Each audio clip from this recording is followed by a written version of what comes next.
भाषा की अपनी ही एक दुनिया है और यकीन मानिए ये बड़ी ही रोमांचक है। आज हम यही देखने वाले हैं कि कैसे कहानियों से लेकर अक्षरों तक हर चीज हमें कुछ नया सिखाती है। तो चलिए इस मजेदार सफर पर चलते हैं। तो इस सफर में हम क्या क्या करने वाले हैं? शुरुआत होगी एक कहानी और एक पहेली से। फिर हम एक मुहावरे का मतलब समझेंगे, कविता की लय को महसूस करेंगे, शब्दों से कुछ नया बनाएंगे और आखिर में भाषा के सबसे छोटे हिस्सों के साथ एक खेल खेलेंगे। तो चलिए, हमारा ये सफर शुरू होता है एक जंगल से, जहां सारे जानवर मिलकर एक बहुत जरूरी मुद्दे पर बात कर रहे हैं कि भाई, जब कोई खतरा आए तो खुद को बचाया कैसे जाए। मतलब जंगल में ना एक बड़ी जोरदार बहस चल रही थी। हर कोई अपना अपना आइडिया दे रहा था कि मुश्किल से बचने का सबसे अच्छा तरीका आखिर है क्या। और काफी सोच विचार के बाद सबने बंदर की सलाह मान ली। और सलाह क्या थी कि खतरे के समय सिर पे पैर रखकर भागना सबसे अच्छा है। पर क्या ये इतना सीधा था? लेकिन यहीं पर एक मजेदार बात हुई। जैसे ही बाकी सब जानवर वहां से चले गए, सांप बेचारे बस वहीं बैठे रह गए, हैरान परेशान होकर एक दूसरे को देखते हुए। तो सवाल ये उठता है कि सांप वहीं क्यों बैठे रह गए? ये तो एक मजेदार पहेली बन गई। और इसका जवाब पता है कहाँ है? बंदर की ही बातों में छिपा है।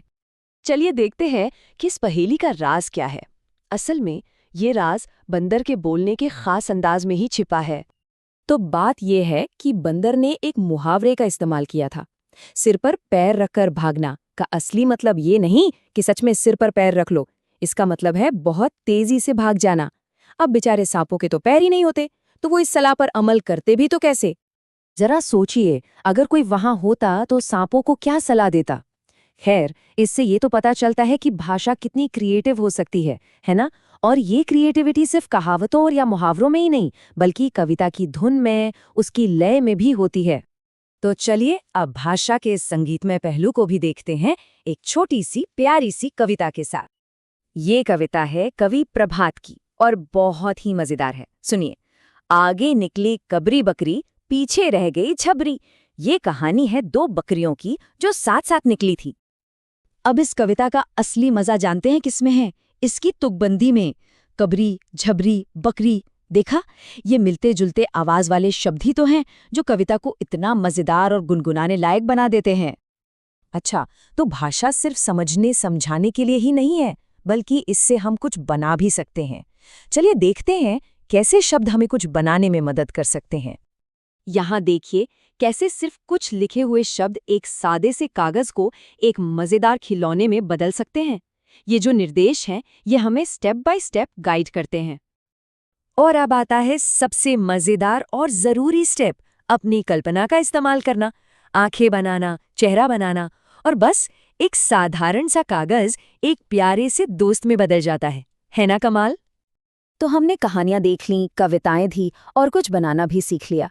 अब चलिए भाषा को बिल्कुल उसके बेसिक लेवल पर देखते हैं, यानी अक्षर और ध्वनियों पर। अब एक छोटा सा खेल खेलते हैं। अपनी आंखों और कानों को तैयार रखिए। स्क्रीन पर जो शब्द दिख रहे हैं, उनमें र अक्षर और उसकी आवाज को पहचानने की कोशिश कीजिए। ये एक बहुत ही जरूरी स्किल है जो हमें पढ़ना लिखना सीखने में मदद करती है। और यहाँ देखिए, ये तो और भी मजेदार है।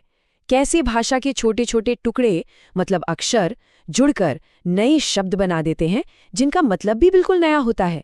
जैसे घ और ड़ी को मिलाया तो क्या बना? घड़ी। कमाल है। तो देखा, हमारा ये सफर कितना शानदार रहा। हमने एक पूरी कहानी से बात शुरू की थी, फिर मुहावरे को समझा, कविता की लय महसूस की, कुछ बनाया भी, और आखिर में खेलते खेलते एक एक अक्षर तक पहुंच गए। इससे पता चलता है कि भाषा का हर हिस्सा कितना जरूरी है और कैसे सब मिलकर एक जादू रचते हैं। ये पूरा सफर हमें यही दिखाता है कि भाषा एक बहुत ही ताकतवर और मजेदार चीज है। इससे हम समझते हैं, कुछ नया बनाते हैं और एक दूसरे से जुड़ते हैं। तो अब सवाल ये है कि एक अक्षर से लेकर कहानियों के इस पूरे ब्रह्मांड तक आज इन शब्दों से क्या नया बनाया जाएगा?